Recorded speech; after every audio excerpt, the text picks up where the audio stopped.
Please subscribe to my channel to help me grow.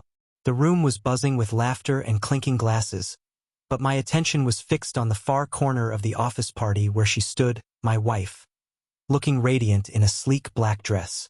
At first, I smiled, thinking she was enjoying herself, mingling politely. But then I noticed him, her boss, Mark, sidling closer, his hand brushing hers in a way that made my stomach twist. My chest tightened, my pulse spiking with a cocktail of disbelief and anger. He wasn't just talking to her. He was lingering, leaning in, his hand lingering too long on her back. I tried to convince myself I was overreacting. Maybe they were laughing at a joke I couldn't hear. Maybe my imagination was twisting an innocent gesture into something sinister. I took a sip of my drink, my fingers trembling around the glass. But the look on her face, her eyes darting, her lips tightening ever so slightly, told a different story. I walked closer under the guise of greeting someone else, and then it happened.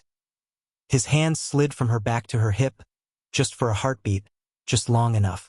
My stomach dropped, and the world narrowed into the sound of my own heartbeat in my ears. The room blurred, the music fading into a background hum as fury and disbelief warred inside me. I left the party without saying a word, my mind racing. Driving home, every red light felt like a spotlight on my humiliation. I replayed every recent interaction, every laugh I thought was genuine, every late meeting she said she had. Did I really not see the signs? Or did I not want to? Anger and betrayal collided in my chest, making it hard to breathe. Once home, I couldn't just sit there. I needed control, needed to reclaim some sense of justice. I knew Mark's schedule, his habits, the people who depended on him. By the time I got into my office, the plan had formed in the haze of adrenaline and hurt. If he was going to cross a line with my wife, he'd learn consequences in the only language he seemed to understand. The next morning, I made a series of discreet calls.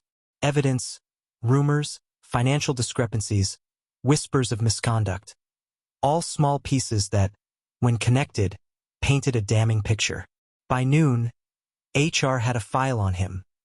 By the evening, the office was buzzing with the news. Mark's career unraveled faster than he could comprehend, and the same office that had once celebrated his successes now whispered in judgment.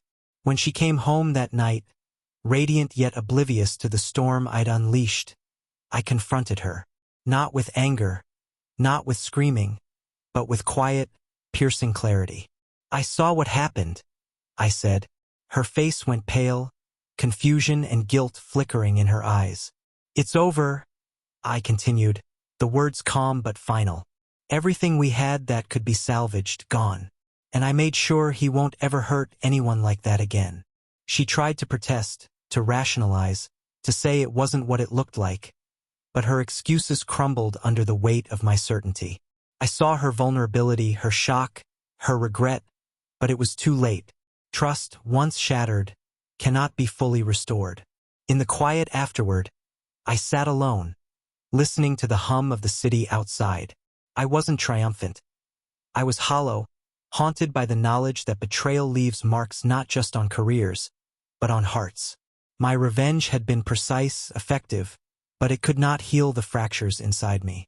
The hurt, the anger, the disillusionment, they were mine to carry, a permanent reminder that love and trust are fragile, and that sometimes justice is the only answer left when betrayal cuts too deep. By the time I went to bed, the adrenaline had faded, leaving a cold, empty clarity.